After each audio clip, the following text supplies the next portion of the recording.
From the studios of NBC 12 and ABC 25, this is First Coast News at 11.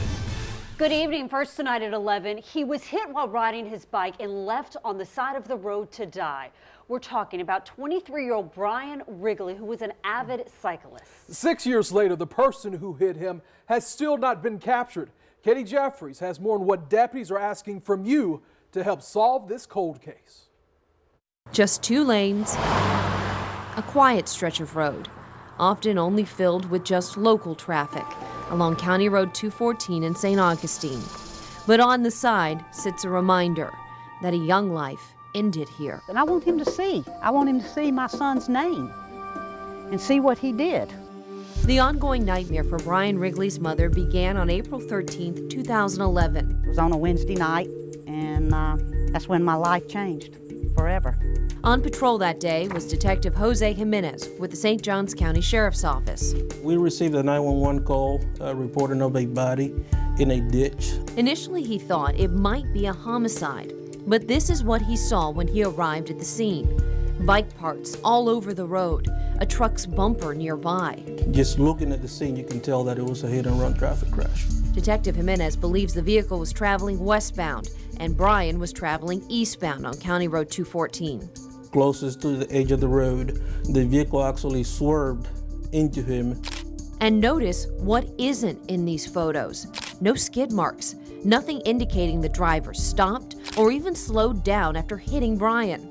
The bumper and the vehicle parts left on the scene indicate Bryan was hit by a 2001 to 2003 blue Ford Ranger pickup truck extended cab with fog lights and a 2-tone bumper, the bottom piece black and the top piece silver. After the story hit the news that night, a crucial witness came forward. Deputy J.D. McGinnis spoke to a man that had been working on a house nearby. He saw a blue Ford Ranger. He said that he saw bicycle parts stuck to the front of the blue Ford Ranger. And he gave deputies this composite sketch of a male driver. He said he yelled out to the driver. The driver ran the stop sign and made a left turn and continued south. As detectives continued to search for the truck and driver, Mandy Wrigley and her family were in shock. How could Bryan's life end so suddenly on the side of the road? Bryan and his twin brother Kevin were born in December of 1987 in their home state of South Carolina. And I would sit there with both of them, and this is truly, I would just look at them and I would just thank God for these beautiful little boys. Both smart and athletic young men, involved in helping with Special Olympics and played football. Kevin decided to pursue a career in law enforcement, while Bryan graduated from the top of his class at Newberry College, then came to the University of St. Augustine to study health sciences and become a doctor of physical therapy. He was also an avid cyclist, practicing daily and involved in competitions. Mandy says he had a heart for people, but he was humble about his volunteering.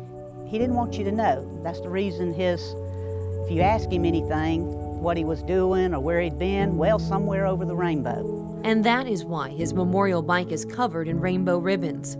Being at this spot isn't easy for her. This is the first time she has been back to visit it in 3 years. But she wants the person that hit Bryan to see this memorial every day. And someday she wants to ask him why he didn't stop. Would you want to, know that your child laid here and died alone? I mean, that's what I live with. And over the years, Detective Jimenez and Deputy McGinnis have grown close to Mandy Wrigley and her family, hoping that one day they will be able to bring her justice. I may not have known him in life, but I've gotten to know him. I just want to be able to bring answers to his mom. So deputies have a specific request in this cold case. They say the damage done to the truck was extensive, so it would have had to have been fixed. If in April of 2011 you were a mechanic, a scrapyard owner, or even just helped a friend repair a 2001 to 2003 blue Ford Ranger pickup with an extended cab and fog lights and a 2-tone bumper, they want to hear from you. Also, Take a good look at this composite sketch. If you recognize that person or you have any information, you're asked to call the St. Johns County Sheriff's Office. Or you can remain anonymous. Call Crime Stoppers 1-888-277-TIPS.